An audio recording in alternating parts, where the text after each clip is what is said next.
नहीं, देखिए रिम्स की व्यवस्था को बेहतर करना है और इसको लेकर लगातार जीबी की हम बैठक कर रहे हैं। पिछली बार जो एजेंडा हम लोगों ने पारित किया तो वो हम जानना चाह रहे थे कि इम्प्लीमेंट क्या हुआ, और हाई कोर्ट का भी निर्देश है। तो हाई कोर्ट ने कहा है कि हर 2 महीने में सारा एपरेटस आप खरीदो। हमारे पास पर्याप्त पैसा है, हम लोग नहीं खरीद पा रहे हैं। तो कौन खरीद नहीं पा रहा है, तो वही हम लोग जानना चाह रहे थे। हाई कोर्ट के भी नुमाइंदे थे वहाँ पर। तो हमने कहा कि देखिए, जानबूझ के छवि को खराब की जाती है। टेंडर प्रोसेस प्रक्रिया है, समय लगता है, ये बातें सामने आई। तो नॉर्म्स तोड़ कर हम कोई टेंडर काम नहीं करेंगे। मेरा पैसा रह जाए, हम नॉर्म्स नहीं तोड़ेंगे। तो ये बातें सामने आई और कई डिबेट था, कई कैसे ठीक करें। रिम्स तो बेहतर है हमारा। पेशेंट का काफ़ी फ्लो है, पेशेंट ज़्यादा आ रहे हैं और बेहतर से बेहतर हम उपाय हमने किया है और कई अच्छे सुझाव हमने दिए हैं। उसको इम्प्लीमेंट करना है। रिम्स मेरा है। आज की बैठक में क्या हुआ सर? कौन खराब कर रहा है? रिम्स की छवि खराब कौन कर रहा है?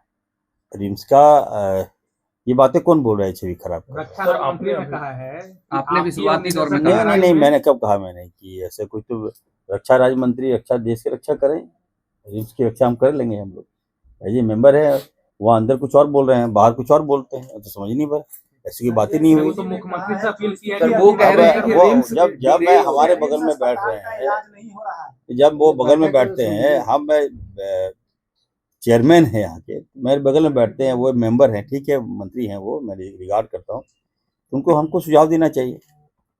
वहाँ पे अच्छा सुझाव देते हैं, बाहर में डीएल की बात करते हैं। ये तो ठीक नहीं, डीएल पॉलिसी तो मैं नहीं चलने दूंगा। ठीक है, सांसद इसका मतलब, मंत्री इसका मतलब क्या है? अगर आपको मैं बैठक में बुला रहा हूँ तो आप अच्छा सुझाव दीजिए। सुझाव देते हैं तो मैं इम्प्लीमेंट करूंगा उसका, आपके सुझाव को मानूंगा। अब यहाँ पे कुछ और बोल रहे हैं, बाहर जाके कुछ और बोल रहे हैं, ये क्या तरीका है? ये तो ठीक नहीं है ना। संजय सेठ साहब नाम भी अच्छा है उनका, मैं रिगार्ड करता हूँ उनका, लेकिन अंदर तो ऐसी कोई बात नहीं हुई। आज कुछ महत्वपूर्ण फैसला बैठक में क्या निकला? आज की बैठक कहाँ पर कठिनाई हुई वो?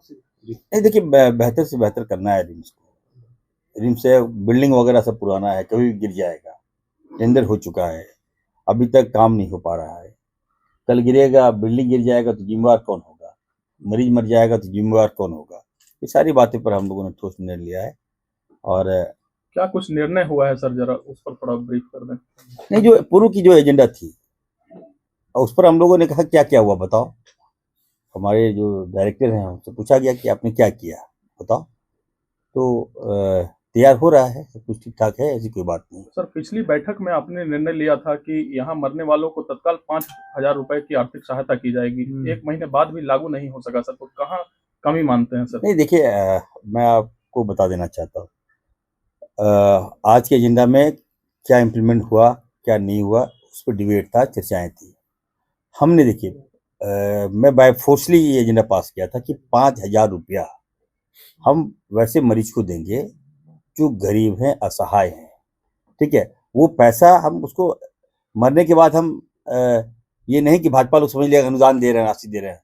वो दे रहे हैं क्रियाक्रम के लिए। शायद भाजपा की नज़र में क्रियाक्रम कुछ और है, लेकिन मेरे नज़र में है कि एक मुसीबत पर एक लाचार आदमी जब डेथ कर जाता है, जब हम लोग काफ़ी प्रयास करने के बाद भी उसकी जान नहीं बचा पाते, उसके बाद वो जो मरीज है और जो अटेंडेंट हैं उनके जो डेथ कर जाते हैं, तो किस हाल में घूमता है वो। एम्बुलेंस की व्यवस्था करा दी तो क्या पाप करा दिए? अगर हमने उनका क्रियाक्रम श्राद्ध का पैसा का व्यवस्था हमने करा दिया तो क्या पाप करा दिए? शर्म नहीं आता है इन लोगों को? कैसे काम करेंगे बताइए? हर तरह से कहते हैं लागू। आज हुआ एजेंडा, ऐसे थोड़ी बोल दिया लागू हो गया। आज इम्प्लीमेंट हुआ, आज आदेश पास हो गया, अब चालू हो जाएगा। रिम्स से जो अपेक्षाएं थी, अपेक्षा पे रिम्स खरा नहीं उतर रहा है। और माननीय उच्च न्यायालय के संज्ञान लेने के बाद भी एक माननीय हमारे आदरणीय चीफ जस्टिस एक्स बैठक में रह रहे हैं, जो संवेदना माननीय उच्च न्यायालय ने दिखाई, किंतु माननीय स्वास्थ्य मंत्री और डायरेक्टर के बीच में अभी तक सामंजस्य नहीं है, जिसका परिणाम है कि रिम्स ट्रैक से उतर चुका है। राज्य की जनता रिम्स में सुविधा चाहती है। अब देखो, जो चीज वेंटिलेटर सितंबर में हो गया परचेस करना है, आज तक कुछ नहीं हुआ। टेंडर फ्लोट और दुनिया भर की परिपाटी। हमने कहा कि जो एम्स का जो प्रावधान है, एम्स की हमने नियमावली ला के दी थी, उसको फॉलो करो, जम से परचेस करो। लेकिन बताया गया कि अब तो वो लंबा अभी लगता है कि वेंटिलेटर अप्रैल महीने के पहले नहीं आ पाएगा। यही हाल एमआरआई मशीन का है। कुल मिलाकर रिम्स सुविधा के नाम पर यह झगड़े के की बलि चढ़ रहा है। और मेरा यह मानना है कि माननीय मुख्यमंत्री जी को जिस प्रकार माननीय उच्च न्यायालय ने संज्ञान लिया, मैं बहुत शुभेच्छा चौधरी की माननीय उच्च न्यायालय ने बहुत बड़ा दिल दिखाया है। वैसे ही बड़ा दिल दिखाकर माननीय मुख्यमंत्री जी को इंटरवेन करना चाहिए, क्योंकि स्थिति अब हमको नहीं लग रहा कि रिम्स सुधार पे होगा। अभी पिछले 3 साल पहले हमने बड़ी मेहनत से पावर ग्रिड से 20 करोड़ रुपए लाकर आश्रय स्थल बनाया कि गांव गरीब किसान के लोग उनको लाभ हो। जो बरामदे आप ही सब दिखाते हैं, बरामदे में सोए हैं, कुछ नहीं। आज तक वह खंडहर बनने की स्थिति में। आप अभी चलिए, हम चल सकते हैं वहां। 20 करोड़ रुपए आया भारत सरकार का, उसका पैसा हम जब चप्पल रखकर आया, माननीय खट्टर जी उद्घाटन किए। क्या हुआ, हम जब बन्ना गुप्ता थे हमने कहा कि भाई यहाँ बहुत सारी संस्थाएं हैं, 10 रुपए में मुफ्त भोजन कराती हैं, मुफ्त में भी कराते हैं, सेवा देने को तैयार है। ऐसी एनजीओ जितनी समितियां हैं यहाँ पर, धार्मिक व सामाजिक संस्थाएं, वो भी नहीं हुआ। आज स्थिति बस से बदतर है। अभी भी लोग बरामदे में सो रहे हैं, अभी भी भोजन वहां कैंटीन चला ही नहीं। तो पूरी तरह रिम्स प्रशासन डिरेल हो चुका है। अब एक ही उपाय है, माननीय मुख्यमंत्री जी आप इसको संज्ञान लेकर डायरेक्टर और स्वास्थ्य मंत्री के बीच में सामंजस्य बैठाइए, अन्यथा भगवान इसका मालिक है। ऐसे में तो एक व्यक्ति को पद छोड़ना पड़ेगा, चाहे जो भी हो। अब मैंने कहा ना कि माननीय मुख्यमंत्री जी तय करें, क्योंकि स्वास्थ्य का मामला है ना।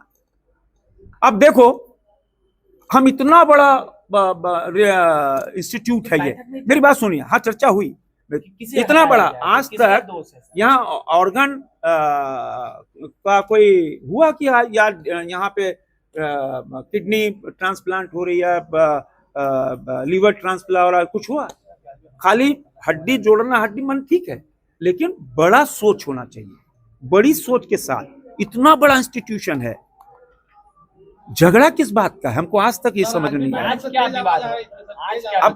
अब माननीय स्वास्थ्य मंत्री जी और वो बताएंगे, लेकिन मेरा जो पूरा निचोड़ है, कंक्लूजन है कि जिस तरह माननीय उच्च न्यायालय ने खुद संज्ञान लेकर in the interest of the citizen of Jharkhand, in the interest of the citizen of Ranchi, बड़ा दिल दिखाया माननीय उच्च न्यायालय ने, बहुत बड़ा दिल। मैं उनको सैल्यूट करता हूं। वैसे ही बड़ा दिल दिखाकर माननीय मुख्यमंत्री आए, इंटरवेन करें और कैसे रिम्स बचे, कैसे रिम्स की सुविधा जनता को दे पाए, ये माननीय मुख्यमंत्री आप सदस्य हैं, आप भी सुन रहे हैं तमाम सभी चीजों को। कौन दोषी है? हम ये हम वो नहीं कर सकते, डिसीजन नहीं दे सकते। हमको जो पक्ष रखना रहता है हम जीबी के बैठक में रख लेते हैं।